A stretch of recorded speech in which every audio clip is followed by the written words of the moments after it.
Journalist है महमूद देशमुख साहब हैं हमारे साथ, आम आदमी पार्टी के।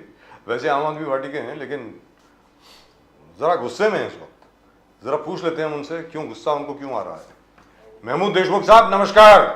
नमस्कार नमस्कार, बहुत दिनों के बाद याद की, उसके लिए नमस्कार सर। नमस्कार सर। इस विषय के बारे में आप प्रदीप से पूछे, मैं तो था ही नहीं यहाँ पे, मेरी तबीयत खराब थी।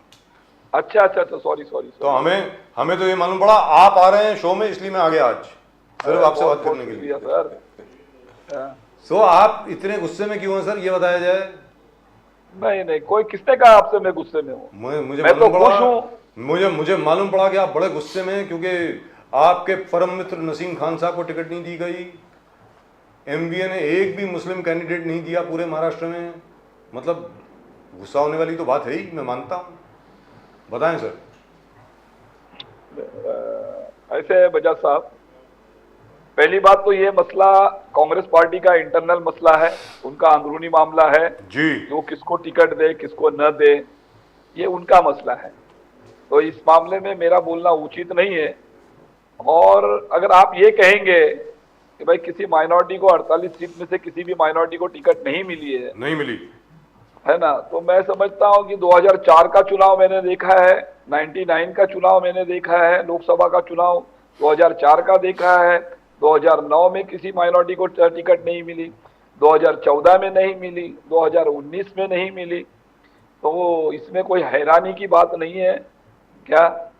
वो अलग बात है कि नसीम भाई को टिकट मिलना चाहिए था, माइनॉरिटी के एक कद्दावर नेता है, उनको टिकट मिल जाता तो खुशी की बात थी जी। लेकिन नहीं मिला है, तो अब ये उसकी वजह वो जान सकते हैं, वो बता सकते हैं। लेकिन ऐसा क्यों है सर, ऐसा क्यों है? 48 सर, महाराष्ट्र वो स्टेट है जिसने पहला, आसाम को छोड़ के सबसे पहला मुस्लिम चीफ मिनिस्टर जो था भारत में वो आसाम से थे जी। दूसरे मुस्लिम चीफ मिनिस्टर महाराष्ट्र से थे, हमारे अब्दुल रहमान अंतुले साहब, जबरदस्त चीफ मिनिस्टर। जिसने एक मुस्लिम चीफ मिनिस्टर दिया हो, और यहां से आज की तारीख में एक भी कैंडिडेट मुसलमान नहीं है पूरे, मतलब लोकसभा के चुनाव में। ये क्या हो रहा है सर? एमबीए से एक भी नहीं है। वैसे अपने आप को सेक्युलर गठबंधन बता रहे हैं, एंटी बीजेपी, एंटी कम्युनल, कि हम लोग जो हैं सैफरन पार्टी के बिल्कुल खिलाफ हैं, कम्युनल पॉलिटिक्स के बिल्कुल खिलाफ हैं। एक भी मुसलमान कैंडिडेट नहीं मिला सर। और राहुल गांधी जी खुद हिस्सेदारी की बात करते हैं, हिस्सेदारी, जितना हिस्सा उतना हक। अब 14 से 20% मुसलमान तो है महाराष्ट्र में, उनका हक तो मिलना चाहिए, एटलीस्ट 14% तो मिलना चाहिए मिनिमम, जो भी सीट्स का बंटवारा हुआ। मिनिमम 2 या 3 कैंडिडेट होने चाहिए थे सर, आप बताएं। देखिए सर, ऐसा है सर, तो बीजेपी और इनमें क्या फर्क रहेगा? यानी सिर्फ स्लोगनबाजी है पूरे इंडिया अलायंस। तो भारतीय जनता पार्टी की एनडीए और कांग्रेस की एमबीए में क्या फर्क रह गया, ये बता दो। नहीं, ये गलतफहमी है आपकी। फर्क बोले तो जमीन आसमान का फर्क है। एनडीए है और इंडिया अलायंस है। और आप इस चीज को, मैटर को ट्विस्ट मत कीजिए। या आरएसएस वाले भी यही चला रहे हैं आज की तारीख में, एक भी मुसलमान को टिकट नहीं मिला, एक भी मुसलमान को टिकट नहीं मिला। आज जरूरत, देखिए आज जरूरत है इस देश का संविधान बचाने की।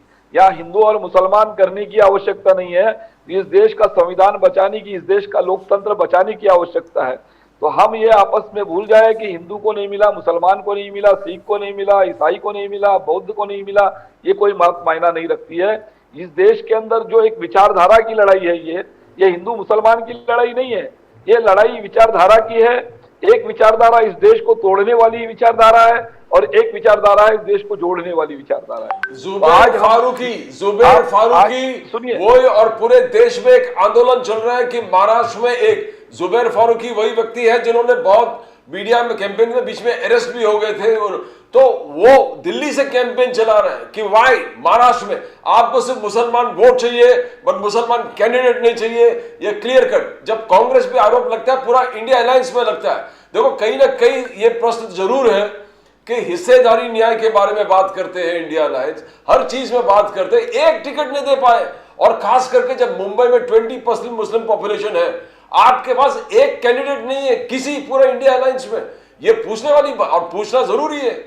आपका दिल में भी होता रहेगा ये गलत हो रहा है, नसीम खान को तो देना चाहिए था। अभी आपने बोला दिल्ली से कैंपेन चला रहा है, दिल्ली से कौन कैंपेन चला रहा है? जुबैर फारूकी पूरे जबरदस्त तरीके से पूरे सोशल मीडिया में पूरा छाया हुआ है।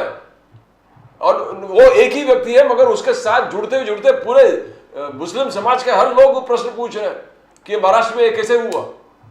और नसीम खान और स्पेशली नसीम खान के इश्यू में। हेलो, हाँ जी बोलिए बोलिए बोलिए। आवाज आपकी ब्रेक हो गई थी ना, ठीक है, वही नसीम वाले इश्यू थे नसीम खान जी के, कोई बात नहीं। देखिए ऐसा है, कौन क्या चला रहा है, ये अपनी दुकान चला रहे हैं, है ना। हो सकता है इनके पीछे कोई आरएसएस वाला, बीजेपी वाला इनको फंडिंग कर रहा होगा। मैं आपको एक बात बताता हूँ, इस देश के अंदर मैं सिर्फ इतना जानता हूँ, कोई हिंदू और मुसलमान की बात नहीं है। यहाँ पे आज के तारीख में जो लड़ाई है वो संविधान बचाने की लड़ाई है, देश बचाने की लड़ाई है, इस देश में लोकतंत्र बचाने की लड़ाई है। और हिंदू मुसलमान में ये बांटने का जो काम कर रहे हैं, ये चंद दलाल लोग काम कर रहे हैं। ये आरएसएस के दलाल लोग हैं, जो हमारे समाज में भी कुछ लोग ऐसे धंधा कर रहे हैं। ये सिर्फ एक चीप पब्लिसिटी के लिए या पॉपुलरिटी के लिए ये सब काम कर रहे हैं। मैं समझता हूँ ऐसी कोई बात नहीं है जी। क्या, हाँ ऐसी कोई बात नहीं है। कांग्रेस सेक्युलरिज्म में विश्वास रखने वाली पार्टी है, आम आदमी पार्टी भी सेक्युलरिज्म में विश्वास रखने वाली पार्टी है। तो ये लोगों को समझता है कि भाई ये क्या सही है और क्या गलत है। भले ही कोई कुछ भी बोलता होगा, लेकिन मैं समझता हूँ कि यहाँ की आवाम जो है और माइनॉरिटी जो है, माइनॉरिटी इस देश का मुस्लिम समाज सेक्युलर फोर्सेस के साथ में ही खड़ा रहेगा, संविधान बचाने वाली ताकतों के साथ में खड़ा रहेगा और इंडिया अलायंस के साथ में खड़ा रहेगा। सेक्युलर फोर्सेस कहाँ से हो गई, आप मुझे बताइए। गैर सांप्रदायिक शक्तियां कहाँ से हो गई? अगर एक भी मुस्लिम कैंडिडेट नहीं है तो मुसलमान जो है वो एमवीए को ट्रस्ट क्यों करेगा? आप मुझे बताइए।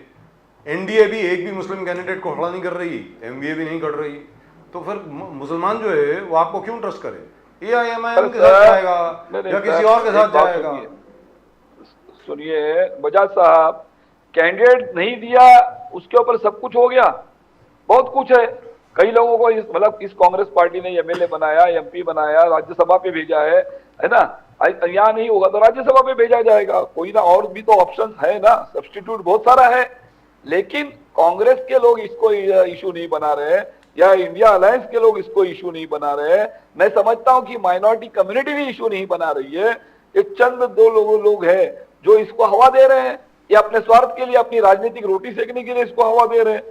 मैं समझता हूं नसीम भाई ने भी कुछ नहीं कहा, नसीम भाई ने यही कहा है कि मैं सिर्फ कैंपेनिंग नहीं करूंगा, इसके आगे तो नहीं। उन्होंने पार्टी नहीं छोड़ी है, वो पार्टी के लिए काम करेंगे।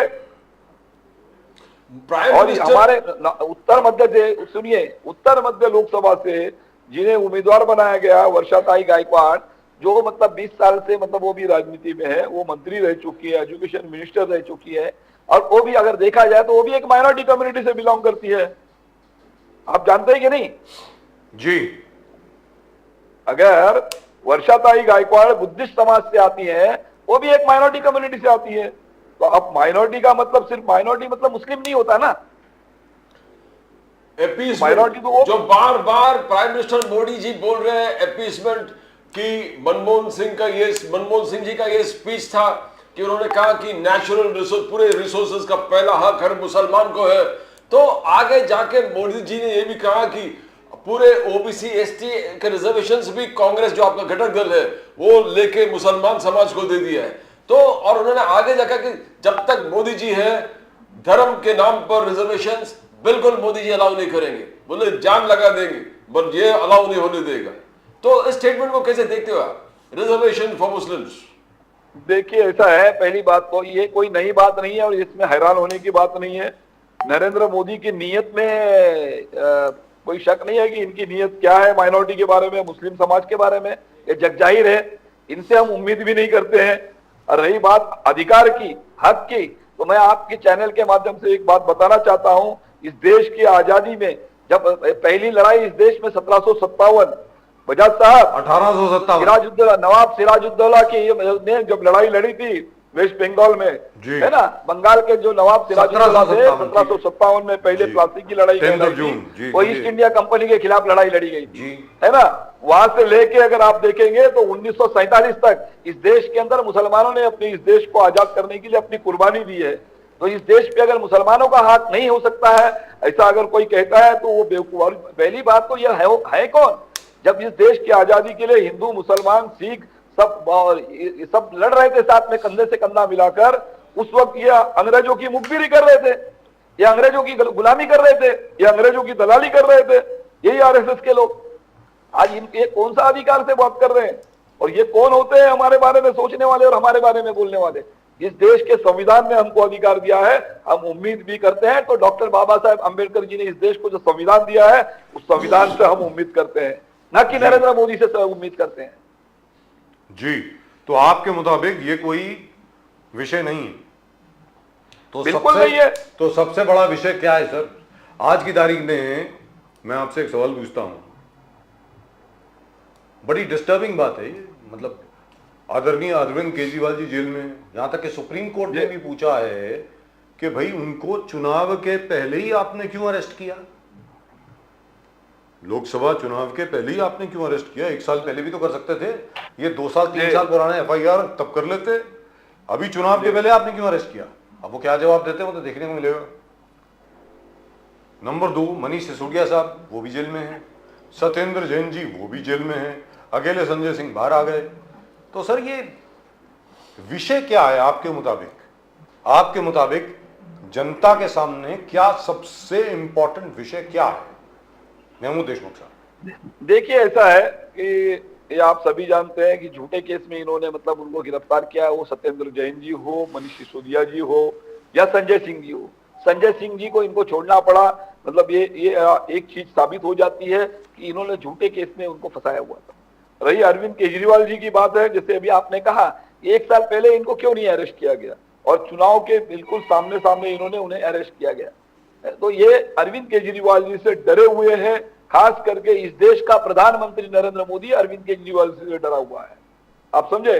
और यह डर उनको सता रहा था कि अरविंद केजरीवाल जी अगर बाहर रहेंगे तो हमारी मट्टी पलित होगी, हमारे पैर के नीचे से जमीन सरक जाएगी। ऐसे में मैं आपसे कहना चाहता हूं कि ये इस देश के अंदर 2024 में ये बाहर होने जा रहे हैं, लोकसभा से ये बाहर होने जा रहे हैं, ये सत्ता से बेदखल होने जा रहे हैं, और इंडिया अलायंस सत्ता में आ रही है, बहुमत से इंडिया अलायंस सत्ता में आने जा रही है। लेकिन जहां तक केजरीवाल जी का प्रश्न है, केजरीवाल जी को लेकर के जितने भी बड़े बड़े चैनल हैं, मेन स्ट्रीम मीडिया जिसको कहा जाता है, बहुत बड़े बड़े चैनल जो हैं, वो तो हर एक कोई ऐसे बात कर रहा है कि जैसे क्या है वो शराब घोटाला चोर और पता नहीं क्या कुछ क्या क्या, और उसने शीश महल बना लिया और पता नहीं क्या कुछ किया वगैरह वगैरह, ऐसी सब बातें चल रही हैं उनके बारे में तो हर जगह पे।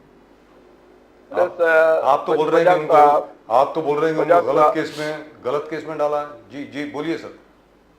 बजाज साहब जी, आप सीनियर जर्नलिस्ट हैं, आपने भी अपने जिंदगी में देखा होगा, आपने पूरी लाइफ निकाली है मीडिया में, आपने कभी इस तरीके का माहौल मीडिया का नहीं देखा होगा, है ना। आज ये मीडिया जो भी है ये बिकी हुई है, आप भी जानते हैं मीडिया किसके साथ में बिकी हुई है, इनका मालिक कौन है जी, बराबर है। मीडिया का जो मालिक है वो नरेंद्र मोदी का भी मालिक है। तो फिर मीडिया में बैठे हुए पत्रकारों की क्या हिम्मत है, क्या मजाल है कि वो ये सही मतलब न्यूज चलाएंगे, आप भी जानते हैं। तो हम इन मीडिया से उम्मीद नहीं करते हैं कि ये क्या बोलेंगे क्या कहेंगे, है ना। हमको सिर्फ अगर भरोसा है तो इस देश के संविधान पे विश्वास है, और सुप्रीम कोर्ट के चीफ जस्टिस ऑफ इंडिया जो है उनके ऊपर हमें मतलब पूरा विश्वास है, चंद्रचूड़ साहब पे, कि वो हमें इंसाफ मिलेगा और अरविंद केजरीवाल जी जेल से बाहर आएंगे। अरविंद केजरीवाल जी बाहर आएंगे, क्या बात है जी। तो ये बार बार जो एक्चुअली मोदी जी जिस रिजर्वेशंस के लिए वो टोटल संविधान का शपथ लेते हुए कहा कि मैं संविधान का छेड़छाड़ अलाउ नहीं करूंगा, संविधान अलाउ नहीं करते, बिकॉज आज कल परसों एक कंटिन्यूस लगातार 10-15 दिन से मोदी जी चल रहा है कि जो मुस्लिम रिजर्वेशन है उस पर कोई कानून नहीं बन सकता, और मोदी जी धर्म के आधार पर जो संविधान में लिखा है उसके आधार पर वो अलाउ नहीं करेंगे। अब ये खतरा बार बार जो जातीय जनगणना बोले कि प्रोटेक्ट मोदी जी कर रहे हैं, ओबीसी को प्रोटेक्ट मोदी जी कर रहा है, एससी एसटी को प्रोटेक्ट मोदी जी कर रहे हैं, दलित को मोदी जी प्रोटेक्ट कर रहे हैं कि उनका रिजर्वेशन किसको देना नहीं चाहिए, किधर नहीं जाएगा। तो ये कैसे देखते हो रिजर्वेशन जो बात है, इसको एक छोटा विषय नहीं, एक बहुत बड़ा विषय है। बोले कि I am the real protector of the reservation policies for OBC SC ST Dalit, Modi ji. ऐसा है प्रदीप जी, अब पहले मैं ओबीसी के बारे में बात करना चाहूंगा। आज नरेंद्र मोदी जी को ओबीसी समाज से बहुत प्यार आ रहा है ना। लेकिन आपके जानकारी में एक बात बताना चाहता हूं, इस देश के अंदर जब वीपी सिंह जी की सरकार थी, वीपी सिंह प्रधानमंत्री थे और अटल बिहारी वाजपेयी सरकार ने उनको समर्थन दिया हुआ था, और जब वीपी सिंह जी ने मंडल आयोग लाया तो उस वक्त यही बीजेपी के लोग थे जो जनता पार्टी के नाम से थे, बीजेपी के लोगों ने समर्थन निकाल के सरकार गिरा दी थी। वीपी सिंह की सरकार को गिराने वाले कौन थे?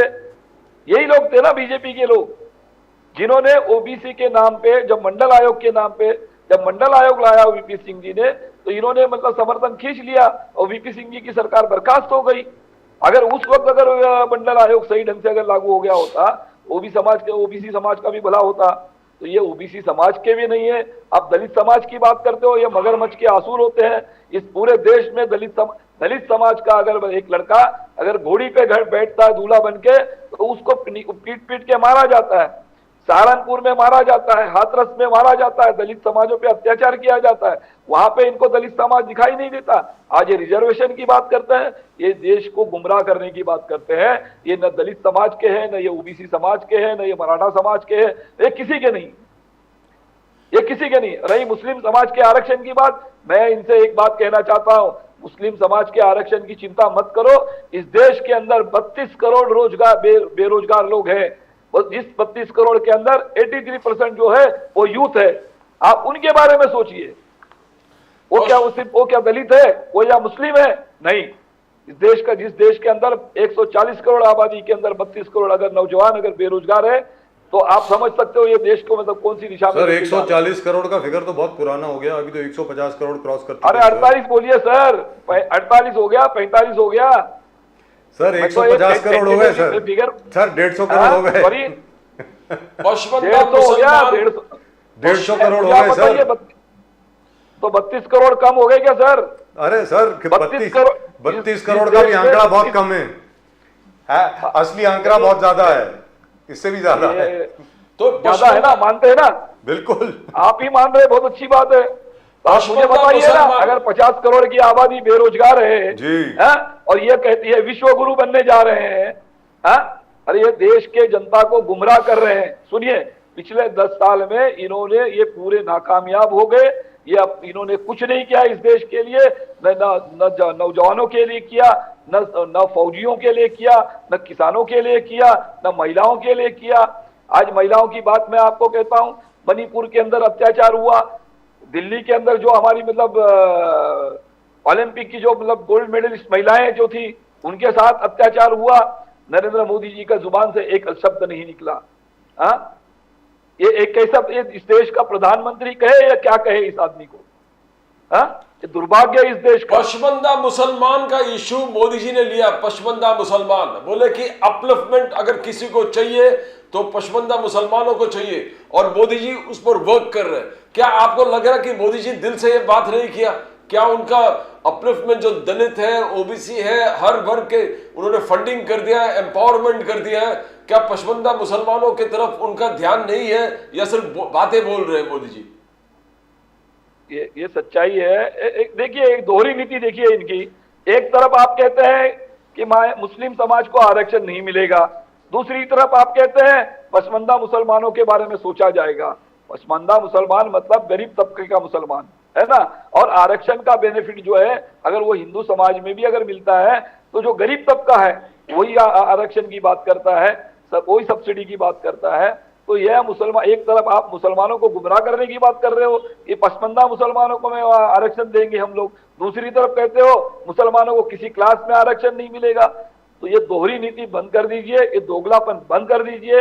अब बस खत्म हो गया आपका खेल, अब आप विदाई का वक्त आ गया, झोला उठाइए और आप चले जाइए। अब इंडिया अलायंस की सरकार आएगी इस देश के अंदर, डॉक्टर बाबा साहेब अम्बेडकर का दिया हुआ संविधान को मानने वाली सरकार आएगी और वापस में इस देश के अंदर लोकतंत्र बहाल किया जाएगा। लेकिन महमूद देशमुख साहब, एक छोटी सी बात आपसे पूछता हूं। हाल ही में अभी 2-3 भारत रत्न दिए गए, एक तो डॉक्टर एम एस स्वामीनाथन को दिया, चौधरी चरण सिंह जी को दिया, और एक कर्पूरी ठाकुर साहब को दिया। बड़ी सुनने वाली बात है। कर्पूरी ठाकुर साहब जो थे, उन्होंने पहले दिन से यही कहा आखिरी दिन तक कि जो ओबीसी रिजर्वेशन है, अदर बैकवर्ड क्लासेस का जो रिजर्वेशन है, तब तक हुआ नहीं था। जब तक वो जिंदा रहे तब तक नहीं हुआ था, मंडल बाद में आया। उन्होंने ये कहा कि उसमें जो मुसलमानों में भी अदर बैकवर्ड क्लासेस हैं वो इंक्लूड होनी चाहिए इस रिजर्वेशन में। और अगर आप मंडल की लिस्ट देखेंगे तो उसमें बहुत मुसलमान जातियां भी हैं। तो एक तरफ तो आप भारत रत्न दे रहे हैं कर्पूरी ठाकुर साहब को, और दूसरी तरफ कह रहे हैं कि मैं मुसलमानों को रिजर्वेशन नहीं दूंगा। ये जरा कुछ समझ में नहीं आया। आपकी समझ में आया क्या महमूद देशमुख साहब? ये आपने खुद ही समझ लिया है ना? नहीं, मेरी समझ के बाहर है, आप जरा समझाएं। मैं उस बात पे आता हूं। देखिए, ये सिंबॉलिक तौर पे इन्होंने जो काम किया है जी, ये इन्होंने ये सोचा कि पहली बात तो मैं चौधरी चरण सिंह जी की बात करता हूं, स्वर्गीय चौधरी चरण सिंह जी जो किसानों के नेता थे, जाट नेता थे, है ना? जी, जी। और किसानों पूर्व के प्रधानमंत्री भी थे, मतलब जी हाँ।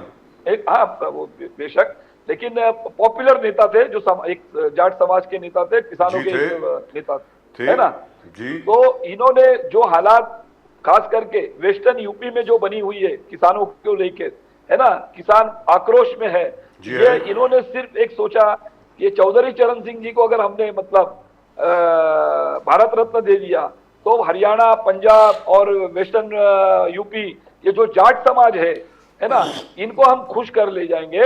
इनका वोट बैंक सिर्फ एक वोट बैंक की राजनीति है, और ये वोट रत्न है, ये भारत रत्न नहीं है, ये वोट रत्न है। तो इन्होंने उनको वोट दे दिया। स्वामीनाथन आयोग की जो रिपोर्ट आई थी उस पे इम्प्लीमेंट तो किया नहीं इन्होंने, तो स्वामीनाथन जी के उनको अभी इन्होंने मतलब भारत रत्न डिक्लेयर कर दिया। अरे भाई साहब, मैं ये कहता हूँ स्वामीनाथन आयोग उनको ठीक है देना चाहिए, क्योंकि उन्होंने एग्रीकल्चर के बारे में, किसानों के बारे में काफी मतलब रिसर्च करके, स्टडी करके उन्होंने एक रिपोर्ट बनाई थी जो किसानों के हित की थी। तो वो आप लागू करिए ना रिपोर्ट, वो न करते हुए वहां पे भी सिंबॉलिक रोल आपने अदा किया कि स्वामीनाथन जी को मतलब हम भारत रत्न दे देंगे तो शायद किसान हमसे खुश हो जाएंगे। और सेम अभी कर्पूरी ठाकुर जी की बात है, तो ओबीसी समाज को खुश करने के लिए उन्होंने कर्पूरी ठाकुर जी को भारत रत्न दिया। तो मैं उस भारत रत्न जो पद है ना, जो मेडल है, मैं उसका अपमान नहीं करना चाहता हूं, मैं उसका रिस्पेक्ट करता हूं, लेकिन इन्होंने अपमान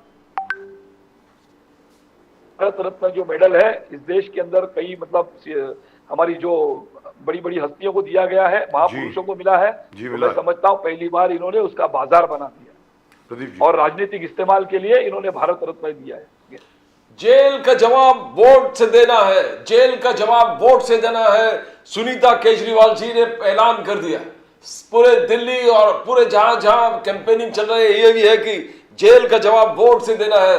मगर BJP, prime minister Modi ji का कहना है करप्शन पर, भ्रष्टाचार पर जीरो टॉलरेंस। मैं जो भी पैसा करप्ट लोगों ने लिया है वो पूरे एक एक पैसा हिसाब देश को देना पड़ेगा और निकाल के रहूंगा। महमूद देशमुख जी, तो जब सुनीता केजरीवाल जी जब कह रहे हैं कि जेल का जवाब वोट से देना, तो क्या ये लोग में अपील चला जाएगा कि लोग मानेंगे इस बात को? भ्रष्टाचार भी एक इश्यू है देशमुख जी।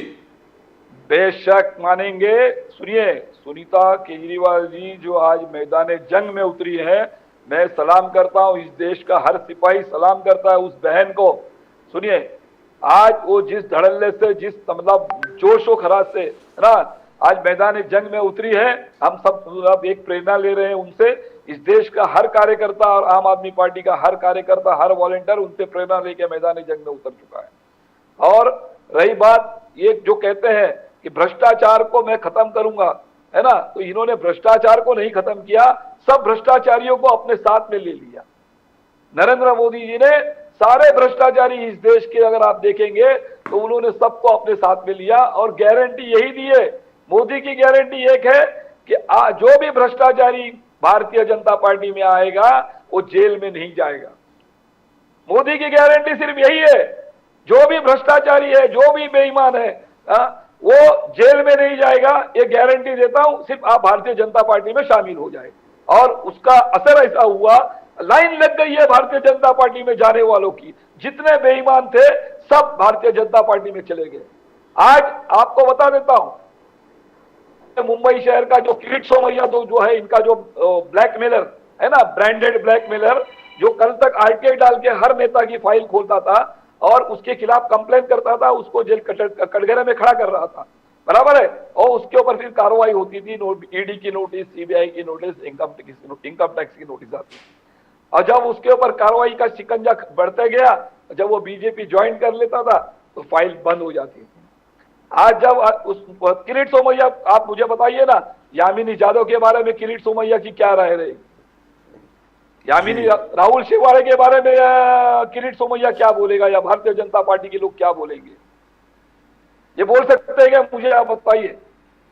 स्टार कैंपेनर है किरीट सोमैया जी, दोनों का स्टार कैंपेनर सर। हाँ, स्टार कैंपेनर, यही तो बात है। ये हम लोगों के बीच में लाना चाहते हैं और लाएंगे कि इनकी ये दोगली नीति देख लीजिए कि कल तक मतलब ये इल्जाम जिस पे लगा रहे थे, जिसको ये कहते थे ये बेईमान है, जेल के सलाखों में, जेल में रहना चाहिए, सलाखों के पीछे रहना चाहिए, उनको जब जैसे ही वो भारतीय जनता पार्टी ज्वाइन कर लेता है, वो पवित्र हो जाता है, वो साफ हो जाता है ना, और वो इनका उम्मीदवार भी बन जाता है। आपने देखा होगा अजीत पवार, सबसे बड़ा उदाहरण है अजीत पवार। अजीत पवार के बारे में नरेंद्र मोदी जी भोपाल के अंदर सरेआम पहले पब्लिक मीटिंग में इल्जाम लगाते हैं कि 70,000 करोड़ के घोटाले का आरोपी है, और आप चंद दिनों के बाद 15 दिन में देखते हैं तो उसी आदमी को इस महाराष्ट्र के अंदर उप मुख्यमंत्री बनाया जाता है, डेप्यूटी सीएम बनाया जाता है। ये कौन सी दोगली नीति है? ये सब सुधर गए करेंगे हम लोग। ये कहा जाता सुधर गए, सुधर गए जी। अच्छा, मतलब ये सुधर गए, अब वो अच्छे हो गए। अब अच्छे हो गए ना, इधर आगे अच्छे बच्चे बन गए। हाँ, अरे नहीं, इधर आके वो ना वो वॉशिंग मशीन में से निकले, वो पवित्र हो गए। तो ये देश की जनता सब समझ रही है, सारे बेईमानों की, मतलब आज भारतीय जनता पार्टी, लेकिन महमूद देशमुख साहब, जो आपकी बात जनों की पार्टी हुई है, मैं सुन रहा हूँ, प्रदीप जी सुन रहे हैं, आप सुन रहे हैं जी, क्या बाकी जनता सुन रही है? मैं आपसे ये जानना चाह रहा हूँ, क्या ये मैसेज जो है आप लोगों का जनता में जा रहा है, लोगों के जहन में बैठ रहा है? बेशक जनता में जा रहा है, जनता जाग गई है। और इसीलिए मैं आपको कहता हूं कि ये आज हिंदू मुस्लिम का कार्ड खेलने जा रहे हैं ना, वो इसीलिए खेल रहे हैं, ये बौखला गए हैं, ये समझ नहीं पा रहे हैं कि हम चुनाव किस इशू पे लड़े। मैं कहता हूं ना, हम तो खुले डिबेट के इनको चैलेंज करते हैं, ये खुलकर आ जाए और ये बता दे इस देश में हमने महंगाई कितनी कम कर दी, इस देश में बेरोजगारी हमने कितनी कम कर दी, खत्म कर दी, इस देश के अंदर किसानों के मसले कितने हमने हल कर दिए, इस देश में मतलब नौजवानों के मसले कितने खत्म हुए, बेरोजगारी कितनी खत्म हुई, किसानों का मसला हमने हल किया गया, बता दे भैया। आज भी किसान आंदोलन कर रहे हैं, वो तो कह रहे हैं किसानों को दे रहे हैं, आज पूरे देश, वो तो कह रहे हैं किसानों को दे रहे हैं 6,000 रुपए दे रहे हैं साल के। अरे सर, अगर किसानों को 6,000 किसको दे रहे हैं आप? फिर वो देखिए, किसान लाचार नहीं है, मोहताज नहीं है आपका। किसान अपने अनाज का, अपनी फसल का एक दाम मांग रहा है ना, एमएसपी मांग रहा है। आज आप समझ सकते हैं, जो भी कंपनी, जो भी अलग अलग कंपनियां जो भी प्रोडक्ट बनाती हैं, वो अपना एमआरपी लिखकर मार्केट में प्रोडक्ट बेचती है। तो फिर किसान को वो अधिकार क्यों नहीं होना चाहिए? और वो देने में आपको तकलीफ किस बात की है? तो क्या आप किसान विरोधी हो और आप व्यापारी समर्थक हो? नरेंद्र मोदी सिर्फ और सिर्फ इस देश के अंदर अदानी और अंबानी के लिए काम करने वाले प्रधानमंत्री हैं। लेकिन मोदी जी तो ये कहते हैं कि जो हमारे 3 किसान कानून थे, किसानी के जो 3 कानून थे, 3 फार्म लॉज जो थे, वो इसी के लिए थे कि किसान खुद ये निर्णय ले कि उसकी फसल कितने में बिकेगी। तो लेकिन लोगों ने उनको गलत समझा दिया और कहा भाई पहली बार है कि हमें कानून वापस लेना पड़ा। काला कानून, आपने कहा कि काला कानून है। वो कहते हैं ये तो सबसे बेनिफिशियल था, ये तो किसानों के हक में था, ऐसा बोलते हैं। नहीं, ये अगर किसानों के हक में था तो फिर इन्होंने कानून वापस क्यों लिया? और अगर ऐसा था तो उस पार्लियामेंट में बहस होनी चाहिए थी। मैं कहता हूं कि दोनों सेशन में बहस होनी चाहिए थी। किसान आंदोलन 7-8 महीना इतने साल वो कहते हैं कि भाई हम तो बहस करने को तैयार हैं, आप बहस करने को तैयार ही नहीं थे। लोग वहां पे चली करते थे, लोकसभा को रोक देते थे। 700 750 किसानों ने आत्महत्या कर ली, चले गए दुनिया से। या प्रधानमंत्री को वहां पे दिल्ली में इनसे मिलने का समय नहीं था, न प्रधानमंत्री मिले, न गृह मंत्री मिले, न इनका ऋषि मंत्री मिला। तो किसानों को मिलने के लिए इनके पास समय नहीं है। मगर देशमुख साहब, ये रिपोर्ट कार्ड जो मोदी जी के हैं, इससे आप कैसे, जो गरीब कल्याण योजनाएं 80 करोड़ जनता को मुफ्त राशन, पीएम किसान सम्मान, उज्ज्वला, आयुष्मान, हर घर नल से जल, हर घर शौचालय, स्वच्छ भारत, तो ये जो एक एक स्कीम्स लेके आए, बेहतरीन आवास योजना में 4 करोड़ घर गरीबों के लिए बनाए, तो कैसे आप इसे बीट कैसे करोगे? बेनिफिशियरीज तो है। पहली बार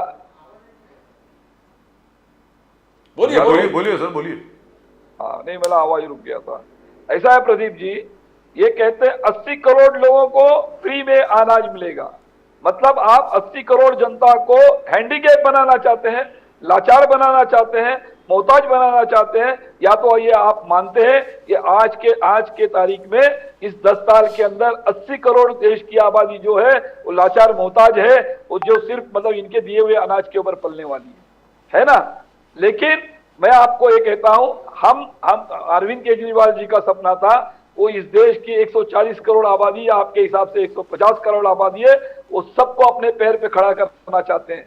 वो सिर्फ मतलब भीख का किसी को मतलब खाना नहीं खिलाना चाहते थे, वो अपने पैर पे खड़ा करना चाहते थे। इसीलिए उन्होंने दिल्ली के अंदर मुफ्त में स्कूल, एक अच्छी मतलब सरकारी स्कूल के अंदर अच्छा एजुकेशन बच्चों को देने का काम किया। हेल्थ के मामले में उन्होंने अच्छे अस्पताल देने का काम किया। तो एक अगर अच्छा काम करने का काम, नतीजा क्या हुआ, तो इनसे बर्दाश्त नहीं हुआ, उन्होंने उनको जेल में डाल दिया। तो इस देश के लोगों को, जनता को बाहर आएंगे क्या केजरीवाल जी? बाहर आएंगे? बेशक जरूर आएंगे, इंसाफ होगा। मैंने कहा ना कि हमें पूरा विश्वास है इस देश के संविधान पे, इस देश के कानून पे, और अरविंद केजरीवाल जी बहुत जल्द ही मतलब बाहर आएंगे, और जो इनको जवाब देना वो तो वक्त देगा ही। जी, thank you so much Mahmood Deshmukh sahab, बहुत बहुत शुक्रिया आपका हम लोगों से बात करने के लिए। आप इसी तरह आक्रामक रवैया अपना रखें। एक बात मैं आपके चैनल के माध्यम से और कहना चाहता हूं, इस देश के मुसलमानों को और खास करके माइनॉरिटी को मैं अपील करना चाहता हूं, और देश के संविधान में विश्वास रखने वाले सभी भारतीय नागरिकों को अपील कर रहा हूं, सिर्फ माइनॉरिटी की बात नहीं करना चाहता। तो इस देश के संविधान में विश्वास रखने वाले और इस लोकतंत्र में विश्वास रखने वाले इस सभी भारतीय नागरिकों को मैं अपील कर रहा हूं आपके चैनल के माध्यम से कि आने वाले कल में जो चुनाव आएगा, उस वक्त इंडिया अलायंस के उम्मीदवारों को मतलब वोट देकर इंडिया अलायंस की सत्ता को लाने का काम करे। अगर वाकई में इस देश को बचाना है, संविधान को बचाना है, इस देश में अगर लोकतंत्र को बचाना है, तो इंडिया अलायंस की सरकार को यहाँ पे लाना होगा। Thank you so much sir, नमस्कार, जय हिंद, थैंक यू, जय Hind.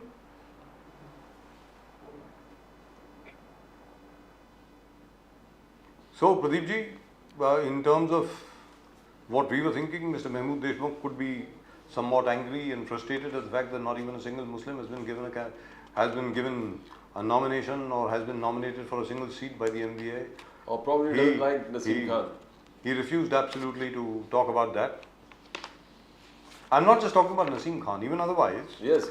Even otherwise, I mean, पूरे एमबीए में एक भी मुस्लिम कैंडिडेट नहीं है, मतलब शॉकिंग है, जरा अजीब है मसला। और ये जो हिस्सेदारी न्याय से बार बार राहुल गांधी जी का कहना, हिस्सेदार, जिसके जितनी संख्या उतना हिस्सा उतना न्याय, तो you failed your first test here. I mean why the BJP not asking them this question? हिस्सेदारी न्याय क्या है? यही है कि पूरे महाराष्ट्र में 48 में से एक सीट भी मुसलमान को नहीं दी है, वो हिस्सेदारी न्याय है। तो ब्रिजभूषण सिंह सरन साहब को टिकट नहीं मिली है, उनके बेटे को मिल गई। यस, मतलब ये बढ़िया है, ठीक है, मतलब so the family is not committed the crime, it is only mister Bhushan. जी जी जी जी, बिल्कुल बिल्कुल, परिवारवाद यहाँ पर लागू नहीं होता, मतलब कहने का मतलब ये हुआ। ब्रिजभूषण सिंह सरन जो हैं, उनके यहाँ पे परिवारवाद लागू नहीं होता है। चलिए कोई बात नहीं, मतलब वो तो खैर BJP works on the basis of winnability, उसमें क्या है, लेकिन ब्रिजभूषण सिंह को तो नहीं दिया ना। नहीं, they have rejected. Absolutely, he's been punished. Yes. And his son has been rewarded. Yes. Which is nice. I don't know whether he's been rewarded or not, but in any event, that's the way the entire thing is working out to be. और प्रदीप जी, दूसरी बात क्या है कि NCP जो है अजीत दादा पवार साहब की,